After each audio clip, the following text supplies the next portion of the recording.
சுபபகரத்தவ சபாத்து பார்த்து எழுதுங்க. அவ்வளவுதான். இதுதான் வேற ஏதாவது இல்ல, காமெடிக்காக பண்ணது. வேற ஏதாவது கேள்வி இருந்தாங்க. ரெண்டு ஹீரோயின் யூஸ் பண்ணிருக்கீங்க, ரெண்டு பேரும் பெருசா வந்து எதுவும் ரொமான்ஸ் சீன் வைக்கல, டயலாகும் பெருசா வைக்கல. இல்லை சார், ஆக்சுவலாக படத்தில் ஒரு ரொமான்ஸ் சாங்கே இருக்குது ரெண்டு பேருக்கு. எங்களுக்கு டியூரேஷன் இந்த படம் ஆக்சுவலாக 3 hours வந்திருக்கு சார் எங்களுக்கு.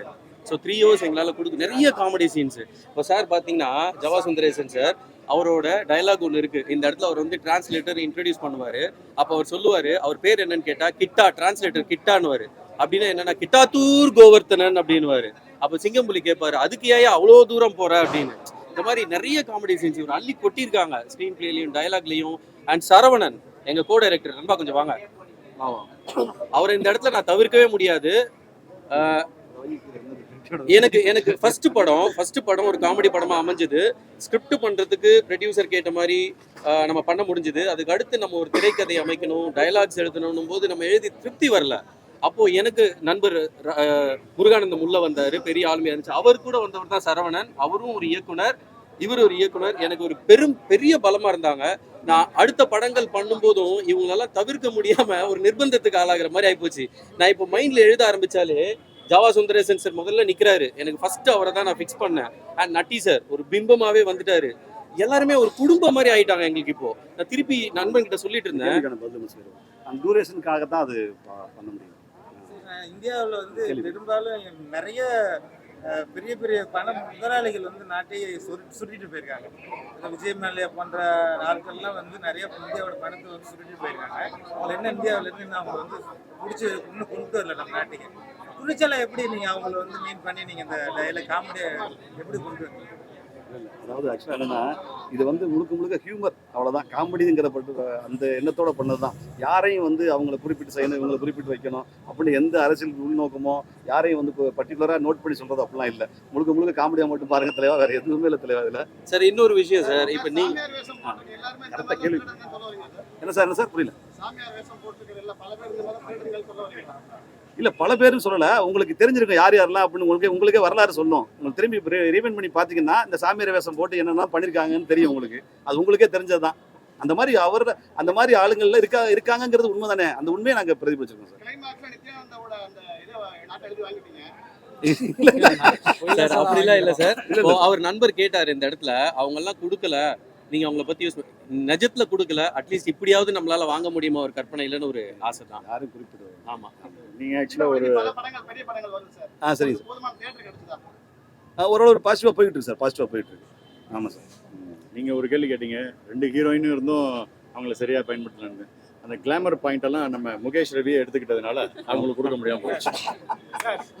இந்த மூவி வந்து எப்பேற்பட்ட பிரீட்ல ஷூட் பண்ணீங்க, எப்பேற்பட்ட பிரீட்ல வந்து மூவி ஆச்சு? இப்பதான் ஒரு 6 மாசம் முன்னாடி ஸ்டோரி வைஸ் வந்து எப்பேற்பட்ட மூவில எப்பேற்பட்ட காலகட்டங்கள இருக்கு. இல்ல சார், அது வந்து காலகட்டம், அதாவது ப்ரொடியூசர் ஒரு லைன் சொல்றாங்க, எனக்கு இந்த மாதிரி கண்டென்ட் சார். இதுல ஆக்சுவலி நாங்க ஒரு ஜியோகிராஃபின்னு ஒன்னு மெயின்டைன் பண்ணல சார். ஆரம்பத்துல இருந்து ஜியோகிராஃபியை ஒன்னு மெயின்டைன் பண்ணல. உங்களை பட்ட 10 வருஷம் முன்னாடி வெச்சுக்கோங்களேன். இல்ல சார், 10 வருஷம் முன்னாடிலாம் இல்ல சார். என்ன செல்போன்ல வருது சார். இப்போ எம்எல்ஏ ஒரு சீன்ல வந்து அக்கவுண்ட் ட்ரான்ஸ்ஃபர் பண்றீங்க. அவ்வளவு பெரிய பணம் வந்து அக்கவுண்ட் ட்ரான்ஸ்ஃபர் மாற்ற முடியாது. 1 லட்சம் ரூபாய்க்கு மேல போனாலே வந்து மக்கள் பார்ப்பாங்க, அது ஃபேக்னு நினைப்பாங்க. 1 லட்சம் ரூபாய்க்கு மேல போனாலே வந்து ஆதார் கார்டுல இருந்து பேன் கார்டுல இருந்து எல்லா டீடைலுமே வரும். நீங்க அப்படி இருக்கும்போது இல்ல சார், அது வந்து நீங்க சொல்றது நம்ம இந்தியால, அதுல வந்து அவங்க பண்றது வந்து பாத்தீங்கன்னா அப்ராட் அக்கவுண்ட், ஸ்விஸ் அக்கவுண்ட். இல்ல சார், இன்னொரு விஷயம் எடுத்துக்கிட்டீங்க சார். இன்னொரு விஷயம் சார். சார் இல்ல சார், நீங்க கேக்குறது கரெக்ட். இப்போ நம்ம படம் பண்றோம் சார். இப்போ நிறைய விஷயங்களை நம்ம டீடைல் பண்ணிட்டே போக முடியாது இல்லைங்களா. ஒரு சில நார்மலான ஒரு டீடைல் அதுதான் சார். காமெடியில நோ லாஜிக், ஒன்லி மேஜிக்.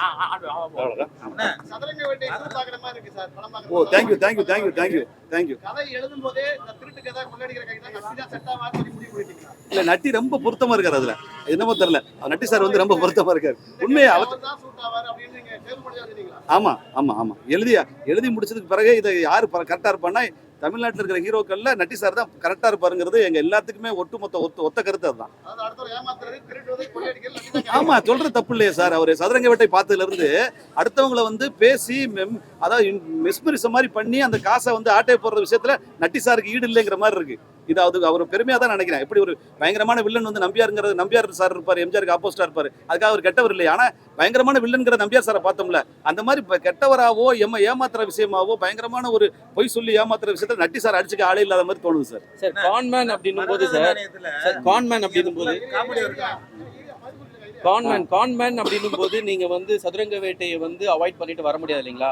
அப்படி வரும்போது அது நட்டி சாருக்கு தான் சார் ரிசம்பிள் ஆகும். ஆமாம் சார். ஒரு படம் வந்து ஒருத்தரை ஞாபகப்படுத்தும், ஏமாத்துறதுனா டக்கு நட்டி சாரை ஞாபகப்படுத்துது சார். இந்து அமைப்புகள் எதுவும் எதிர்ப்பு தெரிவிக்கலையா? இல்லை சார், நம்ம யாரையுமே புண்படுத்தலை, யாரையுமே கஷ்டப்படுத்தலை. அதாவது சும்மா அப்படி பார்த்தோமா ஜாலியாக கைத்தட்டி ரசிச்சமா தான் சார். ரொம்ப ஆராய்ச்சி பண்ணி உள்ளே போகல சார். சென்சார் ஆக்சுவலாக ஓகே. ஆமாம் சார், ஓகே பண்ணி. ஆமாம் சார். அது அவங்க தான் நம்மளுக்கு சென்சார் தானே சார் தலைமை. அவங்க சொன்னது ஓகே தான். நல்ல ஒரு காமெடி படம்னு சொன்னாங்க சார். எத்தனை தியேட்டர்ல ரிலீஸ் பண்றீங்க? சார் அது டிஸ்ட்ரிபியூட்டருக்கு தான் சார். இல்லை ஆண்டியோட போயிட்டு இருக்கு சார். கொஞ்சம் நாள் தெரியும், நமக்கு அது பங்கு இருக்கு. இப்ப இதுல நிறைய கதை தத்துவம் எல்லாம் சொல்றாரு. நீங்க எழுதி கொடுத்ததா இல்ல அவரு நட்டியா இம்ப்ரூவைஸ் பண்ணதா? இல்லை சார், நான் ஒரு 75% நான் எழுதுனது தான், 80% எழுதுனது தான். ஒரு கொஞ்சம் இம்ப்ரூவேஷன் அவருக்கு இந்த சில ஸ்லோகங்கள்லாம் சொல்கிறாரு பார்த்தீங்களா, ஸ்லோகம் அந்த புரியாத மாதிரி ஸ்லோகம் சொல்கிறாருல, அது எல்லாமே அவர் சின்ன வயசுலேருந்து படித்தது. அல்லது அவர் ஹிந்தியில் போயிட்டுலாம் வந்தார்ல, சில ஹிந்தியில் அடிச்சு விட்றாரு, அது நம்மளுக்கு புரியாதனால ஸ்லோகம் மாதிரி இருக்குது. அதை மீறி அவர் வந்து சின்ன வயசுலேருந்தே வீட்டில் வந்து இந்த பெரிய ஆன்மீக சம்பந்தமான பாடல்கள் இருக்குல்ல, அதை மனப்பாடம் பண்ணி வச்சிருக்காரு. ஆக்சுவலாக அதை அவர் சொல்ல சொன்னால் 1 hour சொல்லுவார் போல, அவ்வளோ மைண்டில் வச்சிருக்காரு. கோளாறு பதிகம்லாம் அப்படி கோளாறு பதிகம், சிலப்பதிகாரம், மணிமேகலாம் பயங்கரமா சொல்றாரு. ஆனால் அவர் சொன்னதுலேயே ஒரு ஹைலைட்டான விஷயம் வந்து சாம்சபக்ஷம். Double meaning அர்த்தம்லாம் எழுதிருக்கீங்க. அதெல்லாம் சொல்லிக்கிறாங்க நோட்ஸ். ஆமா சார். அது சொல்லிட்டீங்களா? ஆமா சார். இல்ல சொல்ல சார், அதாவது என்னன்னா நீங்க ரொம்ப அதாவது ஒரு ஆக்கிவிடா இல்ல, லேசா அப்படி கடந்து போறோம்ல, அந்த மாதிரி. இப்ப நம்ம இவர் வெண்ணிடாரமுத்தி பேசுவார்ல சார், நம்ம சிரிப்பு வரும். வி.கே. ராமசாமி செய்வாரு. வி.கே. ராமசாமி வந்து பேப்பர் படிச்சுட்டு இருப்பாரு, ஒரு அம்மா கூட்டிகிட்டு இருப்பாங்க, அதை பார்ப்பாரு. ஆனா நம்ம அதை சேர்ந்து சிரிப்போம்.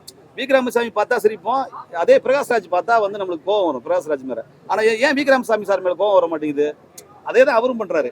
அப்ப இந்த காமெடிங்கிறது வில்லன் இல்ல, அது வி.கே. ராமசாமி தான் அவர் வந்து ஒரு அப்படிங்கிறத நம்ம உள் மனசு பார்த்து பழக்கப்பட்டிருக்கோம். ஒரு விஷயத்த 2 பேர் பண்ணாலும் யாரு பண்றாங்கிற போது காமெடியா மாறுது, வில்லத்தனமா மாறுது சார். காமெடி ட்ரைவ் பண்ண கூட ஈஸியாக எடுத்துப்பாங்க. நித்யானந்தா கூட வந்து மிகப்பெரிய ஒரு பேசு பொருளானாங்க. ஆனா இந்த படத்துல வந்து கதாநாயகி எந்த ஒரு பேசு பொருளா காட்டாதே விட்டுட்டீங்களே. இந்த அளவு எதிர்பார்க்குறீங்க தெரியுது. இல்ல எடிட்டிங்ல சில விஷயம்லாம் டூரேஷன். மரகத நாணயன்னு ஒரு படம் நீங்க காமெடி நல்லா பண்ணிருந்தீங்க. அதை மீன் பண்ணி தான் நீங்க காமெடி எழுதுனீங்க அந்த படத்துல. இல்ல சார், ஏன்னா அதுல மரகத நாணயம் இது வந்து வைரக்கல் எல்லாமே நமக்கு அதை பத்தியான ஒரு அறிவு, ஒரு தேடல் இருக்கு. அதை பத்தி தெரிஞ்சிருக்கும்ல, அதை எழுதுறது ஈஸியா வரும் சார். வேற ஒன்றும் இல்லை. அந்த படத்துலயும் ஒரு கல்லுங்கிறது இருந்துச்சு, இந்த படத்துலயும் கல் இருக்கும்போது எழுதும்போது கொஞ்சம் ஈஸியா இருந்துச்சு. Thank you sir. ரொம்ப நன்றி சார். நன்றி சார். நல்ல ஒரு இன்டர்வியூ இது. Thank you very much.